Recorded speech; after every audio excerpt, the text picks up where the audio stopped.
E aí pessoal, tudo bem com vocês? Professor Lucas Fagundes do canal Bizu da Química para resolver aqui com vocês a questão de número 123 da prova do Enem de 2020, questão 123 do caderno azul. Vamos à leitura dessa questão. Em seu laboratório, um técnico em química foi incumbido de tratar um resíduo, evitando seu descarte direto no meio ambiente. Ao encontrar o frasco, observou a seguinte informação: resíduo, mistura de acetato de etila e água.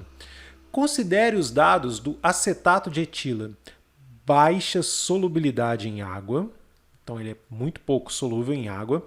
A massa específica dele, 0,9 gramas por centímetros cúbicos. Massa específica, pessoal, é a densidade do acetato de etila, tá? Temperatura de fusão, menos 83 graus Celsius, quer dizer que acima dessa temperatura ele é líquido ou gasoso, né? Porque depende da temperatura que você está. Até a temperatura de ebulição, e acima de menos 83, ele é líquido. E a pressão de vapor é maior do que a água. O que significa isso? Significa dizer que ele é mais volátil, tá certo? Ele evapora mais facilmente.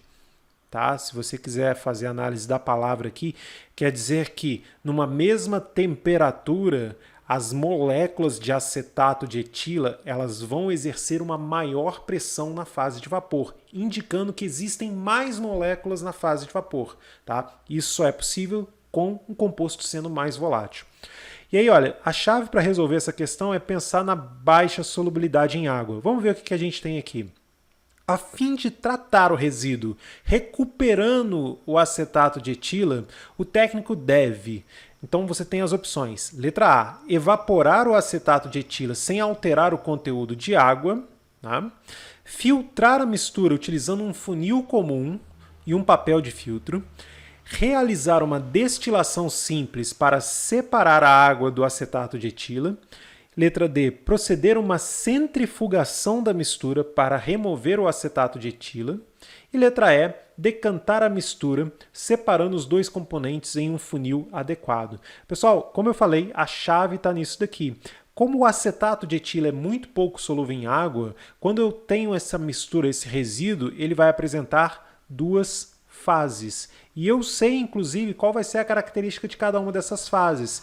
Vão existir uma fase superior, onde você vai ter o acetato de etila, tá certo? E uma fase inferior, onde você vai ter a água. O acetato de etila vai estar na fase superior e aqui você vai ter a água, que ele não falou, mas a gente sabe que a densidade dela é 1 grama por centímetro cúbico, enquanto que a do acetato de etila, vou colocar aqui, olha, acetato de etila, a densidade dele é igual a 0,9. Ele, por ser menos denso, ele vai ficar na fase superior. E como que eu faço para separar líquidos immiscíveis? Eu posso usar aqui, olha, um funil de decantação, que é mais ou menos esse como o desenho que eu estou fazendo aqui para vocês, olha, onde eu vou ter uma torneirinha aqui, tá? Vamos desenhar aqui, olha, eu tenho uma torneirinha que eu vou abrir e escoar uma fração do líquido. Eu posso abrir a torneira, né? Eu faço a abertura dessa torneira aqui, escoo apenas água, descarto essa região onde a gente chama de interface aqui, tá certo? E depois abro a torneira novamente e obtenho apenas o acetato de etila, que é o meu material de interesse. Tá? Então esse daqui é o que a gente chama de funil de decantação ou funil de bromo, tá? Tem um nome de funil de bromo também. Eu não sei por que desse nome funil de bromo, ainda não pesquisei isso. Tá? Eu gosto mais de chamar de funil de decantação, porque ele é o que faz mais sentido aqui para a gente. Então, você decanta a mistura, deixa que o mais denso vá para o fundo e depois separa os componentes da mistura em um funil adequado. A resposta, então, dessa questão é a letra E. Por que não são as outras alternativas? Olha, a centrifugação, né, ela vai fazer com que aquele material que tem dificuldade em sedimentar, em ir para o fundo, né, faça isso mais rapidamente. Como é uma mistura de líquidos, né, e eles não são solúveis, não faria sentido centrifugar. Centrifugação é mais comum quando você tem um sólido suspenso em um líquido. Tá? Destilação, olha, destilação simples, a gente usa quando a gente tem misturas homogêneas com uma diferença de temperatura de ebulição grande o suficiente. Então a destilação não funcionaria porque tanto a água quanto o acetato de etila eles são voláteis. A água evapora e o acetato de etila também.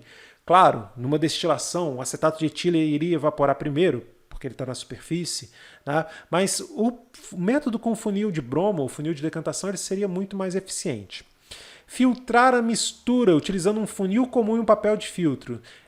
Um papel de filtro ele não retém partículas do tamanho de moléculas, então ele não iria reter nem a água, nem o acetato de etila. Ele poderia reter alguma sujeira, alguma impureza, mas os componentes da mistura ali, do resíduo, não.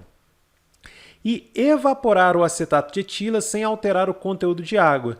É aquilo que eu falei, é o mesmo problema da destilação. Se você tentar evaporar um, você vai acabar evaporando o outro. Vai ter uma mistura mais rica em acetato de etila, porque ele é mais volátil, isso é fato, porém, vai água junto. E você quer separar de maneira mais eficiente. Então o funil de decantação ele seria a forma mais eficiente. Beleza? Gostou dessa resolução, pessoal? Então já sabe, deixa o joinha aí embaixo nesse vídeo, clica em se inscrever, tá? Para receber todos os conteúdos que a gente vai produzir aqui em 2020 no canal. E é claro, segue a gente lá no Instagram, beleza? Um grande abraço para todos vocês e valeu! Fique aí que tem mais questão, tá? A gente vai fazer mais questões do Enem. Grande abraço, pessoal. Tchau, tchau.